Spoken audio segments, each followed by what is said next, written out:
Hi welcome to சாரிக்கிஸ் இன்றைக்கான வீட்டு சமையல். இன்றைக்கி நம்ம சேனலில் ஒரு சூப்பரான அருமையான டேஸ்டான ஆட்டுக்கால் குருமா தாங்க செய்ய போகிறோம். நீங்கள் வீட்டில் ஆட்டுக்கால் எடுத்திங்கன்னா இந்த முறையில் ஒரு டைம் செஞ்சு பாருங்கள், செம்ம டேஸ்ட்டாக இருக்குங்க. இது சூப்பர் அபாரமான டேஸ்ட்டில் இருக்கும். இதை நம்ம சூடு சாதத்துக்கு போட்டு சாப்பிட்லாம், ஆப்பத்துக்கு சாப்பிட்லாங்க, சூப்பராக இருக்கும். அதேமாதிரி சப்பாத்திக்கு, பரோட்டாக்கு இது எல்லாத்துக்குமே சூப்பர் டேஸ்ட்டில் இருக்கும். இட்லி தோசைக்கும் இது சூப்பர் சைடிஷாக இருக்குங்க. நீங்களும் வீட்டில் இதே மாதிரியில் செஞ்சு பாருங்கள். வாங்க இப்போ நம்ம வீடியோக்குள்ளே போகலாம். வீடியோக்குள்ளே போகிறதுக்கு முன்னாடி நம்ம சேனலை ப்ளீஸ் சப்ஸ்கிரைப் பண்ணிக்கோங்க, அப்படியே பக்கத்தில் பெல் பட்டனை ப்ரெஸ் பண்ணிக்கோங்க. நான் இங்கே ஒரு 1/2 கிலோ ஆட்டுக்கால் எடுத்துருக்கேங்க. இது கடையிலேயே க்ளீன் பண்ணி கொடுப்பாங்க. என்ன தான் கடையில் க்ளீன் பண்ணி கொடுத்தாலும் நம்ம ஒரு டைம் கொஞ்சம் தண்ணியில் ஒரு 10 நிமிஷம் ஊற வச்சுட்டு இந்த மாதிரி கத்தியால் நல்லா வறண்டி எடுத்துக்கலாங்க. இந்த தோலை நல்லா சீவிக்கணும். லைட்டாக மேலாமல் அப்படி வறண்டி கொடுத்திங்கன்னா அது நல்லா க்ளீன் ஆகிடுங்க. நமக்கு எல்லாத்தையுமே இது மாதிரி சுத்தம் பண்ணி எடுத்துக்கலாம். இப்போ எல்லாத்தையுமே நம்ம சுத்தம் பண்ணி வச்சுங்க. பார்த்திங்களா, எல்லாத்தையும் சுத்தம் பண்ணி வச்சுருக்கேன். இதே முறையில் நீங்களும் சுத்தம் பண்ணிக்கோங்க, அப்போ தான் அந்த ஸ்மெல் இல்லாமல் இருக்கும் நமக்கு. இப்போ ஒரு குக்கரில் இது முழுகிற அளவு தண்ணி ஊற்றிக்கலாம். ஊற்றிட்டு 1 டீஸ்பூன் இஞ்சி பூண்டு பேஸ்ட்டு போட்டுக்கலாங்க. போட்டுட்டு கொஞ்சமாக இதுக்கு தேவையான அளவு சால்ட்டு போட்டுக்கலாம். போட்டு நல்லா மிக்ஸ் பண்ணி கொடுத்துட்டு இதை மூடி போட்டு குக்கர் போட்டு மூடிக்கலாங்க. மூடிட்டு இது ஒரு 10 விசில் விட்டு எடுத்துக்கணுங்க. அப்போ தான் நல்லா நமக்கு வெந்திருக்கும், நல்லா பூ போல் வெந்திருக்கும். 10 விசில் விட்டுக்கணுங்க. இப்போ ஒரு கடாயில் கடலெண்ணெய் ஊற்றிருக்கேன். நான் 2 டேபிள் ஸ்பூன் கடலெண்ணெய் ஊற்றிருக்கேன். இதில் ஒரு பட்டை துண்டு, ஒரு ஸ்டார் சோம்பு, கொஞ்சம் கிராம்பு, அப்புறம் கொஞ்சம் கல்பாசி போட்டுக்கலாங்க. போட்டு நல்லா இது பொரியட்டும். இது பொரிஞ்சதும் நம்ம ஒரு 2 பொடி சின்ன வெங்காயத்தை நல்லா உரிச்சிட்டு வச்சுருக்கேன், உரித்து நறுக்கி வச்சுருக்கேன். அதையும் சேர்த்துக்கலாம். உங்கள்கிட்ட சின்ன வெங்காயம் இல்லைன்னா பெரிய வெங்காயம் சேர்த்துக்கலாங்க. நல்லா வதக்கி கொடுக்கலாம். இதில் கொஞ்சம் கருவேப்பிலையும் சேர்த்துக்கலாங்க.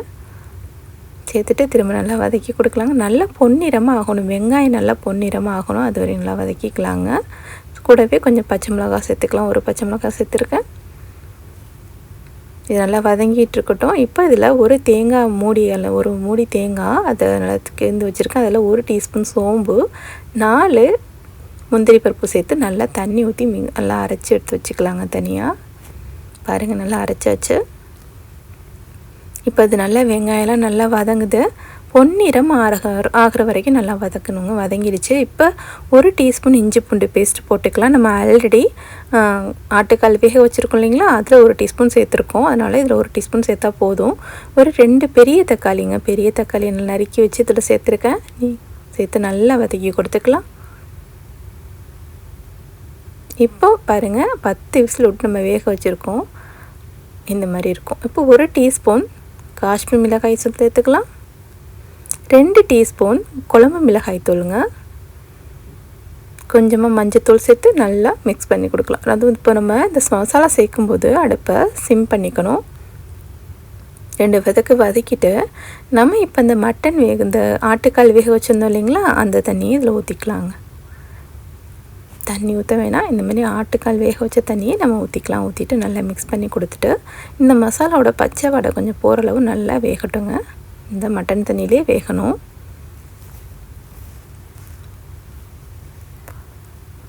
நல்லா கொதிச்சதும் நம்ம மூடி போட்டு அடுப்பை மீடியம் ஃப்ளேம் வச்சு ஒரு 5 மினிட்ஸ் வச்சிடலாங்க. இப்போ 5 மினிட்ஸ் ஆகிடுச்சு. பாருங்கள், நல்லா வெந்திருக்கு. அந்த பச்சை வடையெல்லாம் போயிடுச்சு நமக்கு.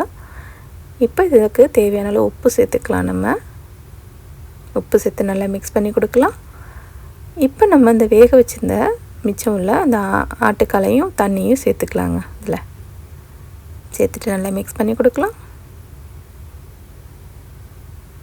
ஆட்டுக்கால் நல்லா வெந்திருக்குங்க. ஒரு 10 விசில் விட்டிங்கன்னா சூப்பராக வெந்துடும். நல்லா சாஃப்டாக வெந்திருக்கும் நமக்கு. இப்போ நல்லா மிக்ஸ் பண்ணி கொடுத்தாச்சு. இப்போ திரும்ப மூடி போட்டு ஒரு 5 மினிட்ஸ் நம்ம நல்லா கொதிக்க விடலாங்க. நல்லா வெந்துருச்சு பாருங்கள், எப்படி இருக்குது பாருங்கள். மீடியம் ஃப்ளேமில் வச்சு வேக விடுங்க. 5 மினிட்ஸ் ஆகிடுச்சு.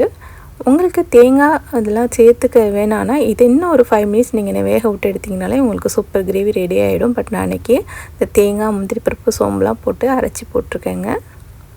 அது இன்னும் கொஞ்சம் அலசி தண்ணியை அதில் ஊற்றிட்டு நல்லா மிக்ஸ் பண்ணிக்கலாங்க. அந்த பேஸ்ட்டை போட்டிருக்கோம் இல்லைங்களா, அது தேங்காய் தேங்காய், சோம்பு, முந்திரி பருப்பு இதெல்லாம் சேர்த்து நல்லா அரைச்சிருக்கோங்க. அந்த பேஸ்ட்டை நம்ம கலந்துருக்கோம். நல்லா மிக்ஸ் பண்ணி கொடுக்கலாம். இப்போ திரும்ப மூடி போட்டு ஒரு 5 மினிட்ஸ் விட்டுறலாங்க. 5 மினிட்ஸ் ஆகிடுச்சு பாருங்கள். சூப்பராக குழம்பு ரெடி ஆகிருக்கு பாருங்கள். எப்படி எண்ணெய் தனியாக பிரிஞ்சு வந்திருக்கு பார்த்தீங்களா? சூப்பர் டேஸ்ட்டில் இருக்குங்க. இது செம்ம டேஸ்ட்டாக இருக்கும். இது நல்லா திக்காக கிரேவி பாருங்கள் எவ்வளோ திக்காக இருக்குது பாருங்கள். இது பரோட்டாவுக்கெல்லாம் வச்சு சாப்பிட்டோன்னா சூப்பராக இருக்குங்க. சப்பாத்திக்கும் சூப்பராக இருக்கும். இட்லி தோசைக்கெல்லாம் அருமையாக இருக்குங்க. செம்ம டேஸ்ட்டாக இருக்கும். இது நம்ம இப்போ இந்த குழம்பு குருமா செய்யணுன்னா இப்போ காலையில் எடுத்து நம்ம செய்கிறோன்னு வச்சுக்கோங்களேன். இப்போ இட்லி மார்னிங் டிஃபனுக்கும் இதை நம்ம இட்லி தோசைக்கு வச்சு சாப்பிட்லாம். ஆஃப்டர்நூன் நம்ம லஞ்சுக்கும் இதை சாதத்துக்கு வச்சு சாப்பிட்லாம். நைட்டுக்கும் நம்ம இட்லி தோசைக்கு இதை வச்சு சாப்பிட்லாங்க. இந்த ஒரு குழம்பு நீங்கள் ஒரு நாள் வச்சிட்டிங்கன்னா 3 வேளைக்கு இதை நம்ம சாப்பிட்டுக்கலாம். சூப்பராக இருக்குங்க. எல்லாத்துக்குமே இது சைடிஷாக நம்ம வச்சுக்கலாங்க. ஓகேங்க, நீங்களும் வீட்டில் இதே முறையில் செஞ்சு பாருங்கள். எப்படி வந்துச்சுன்னு எனக்கு கமெண்ட்ஸ் பண்ணுங்கள். நம்ம வீடியோவுக்கு ஒரு லைக் போட மறந்துடாதீங்க.